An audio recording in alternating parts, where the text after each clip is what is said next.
So dear student, our next topic is what do date means.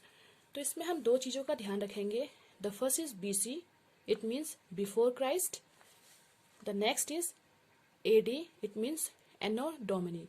सो हम zero को birth year of Jesus Christ मानते हैं, और यहाँ पे आप देखेंगे कि जो AD का टाइम होता है वो इंक्रीज होता है, और जो BC का टाइम पीरियड होता है वो डिक्रीजिंग ऑर्डर पे चलता है। सो बर्थ ऑफ जीसस क्राइस्ट का जो इससे पहले का जो ईयर है इसको हम BC में लेते हैं, और ये हमेशा डिक्रीजिंग ऑर्डर पे होता है, ये आपको ध्यान रखना है। और after the birth of Jesus Christ इसको हम AD मानते हैं। जब जीसस क्राइस्ट का जन्म हो गया था और उसके बाद का जो टाइम पीरियड है उसको हम AD मानते हैं, और ये हमेशा इंक्रीजिंग ऑर्डर पे होता है। कई बार BC की जगह BCE भी लिखा जाता है। So it means before common era, or BC and BCE is the same thing. So because BC का मतलब होता है बिफोर क्राइस्ट, सो ये क्राइस्ट से जोड़ा जाता है। सो सारे धर्म इसको फॉलो नहीं करते हैं क्राइस्ट को।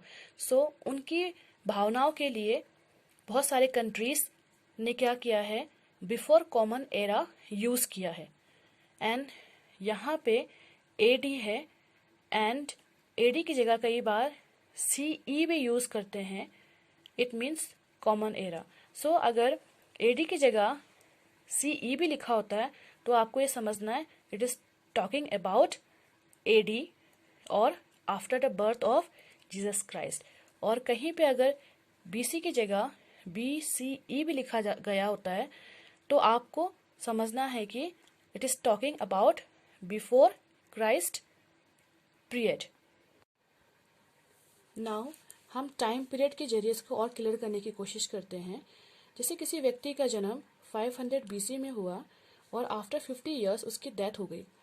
सो इसको हम कैसे लिखेंगे, इसका टाइम पीरियड हम लिखेंगे 500 to 450 BC, बिकॉज ये हमेशा डिक्रीजिंग ऑर्डर पे लिखा जाता है। नाउ एग्जाम्पल के तौर पे हम दूसरा ले सकते हैं, इंडस वैली सिविलाइजेशन का जो टाइम पीरियड है। सो 2500 to 1500 BC को हम मानते हैं इंडस वैली सिविलाइजेशन का टाइम पीरियड। सो अगर हम इसको इससे माइनस करेंगे तो 1000 ईयर्स हमें मिलता है। सो 1000 ईयर्स इंडस वैली सिविलाइजेशन का टाइम पीरियड था, और इसका जो लिखने का तरीका है वो इस तरह लिखा जाएगा, बिकॉज ये हमेशा डिक्रीजिंग ऑर्डर पे ही लिखा जाता है, बिकॉज ये जो टाइम है वो है before the birth of Jesus Christ. Next हम ले सकते हैं गौतम बुद्ध के टाइम पीरियड के बारे में। सो 563 to 483 को हम गौतम बुद्ध का टाइम पीरियड मानते हैं। सो इसको हम डिक्रीजिंग ऑर्डर पे इसलिए लिखते हैं बिकॉज वो बिफोर क्राइस्ट से पहले उनका जन्म हुआ था। तो इसमें हम कैलकुलेट करेंगे तो 80 ईयर्स निकलता है। नाउ AD, अगर हम AD की कैलकुलेशन करते हैं तो ये किस तरह लिखा जाएगा वो मैं आपको बताती हूँ।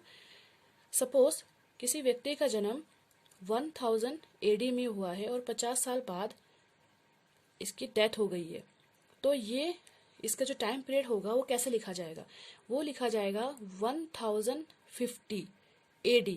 क्यों? बिकॉज इसमें आपका AD में क्या होता है, वो प्लस होता है और BC में माइनस होता है।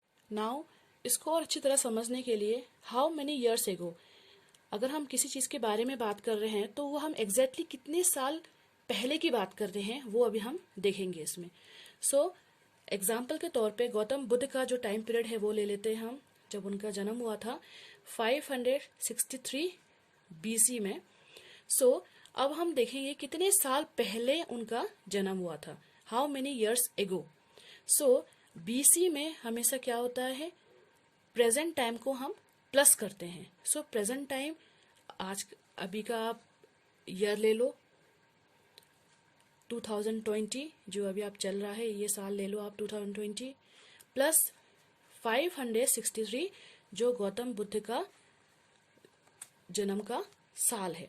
सो दोनों को मिला के 2583 ईयर्स एगो। तो अगर हम बात करते हैं 563 BC की, एक्चुअली में हम बात कर रहे हैं 2583 ईयर्स अगो के बारे में। नाउ नेक्स्ट जो एग्जाम्पल है वो हम लेंगे फर्स्ट बैटल ऑफ पानीपत की। सो अगर हम देखेंगे कि फर्स्ट बैटल ऑफ पानीपत कितने साल पहले हुआ था तो उसको हम कैसे कैलकुलेट करेंगे। उसको हम इस तरह से कैलकुलेट करेंगे, AD माइनस प्रेजेंट टाइम।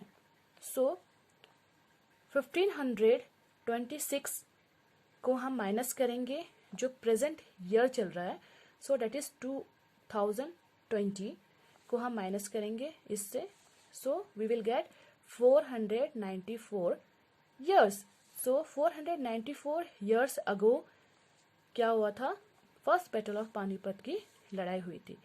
सो आपको यहाँ पे दो चीज याद करनी है, अगर AD है तो वो माइनस होगा प्रेजेंट टाइम से, तभी आपको पता चलेगा कि कितने साल पहले की हम बात कर रहे हैं। एंड BC है तो आपको यहाँ पे प्रेजेंट टाइम को प्लस करना पड़ेगा।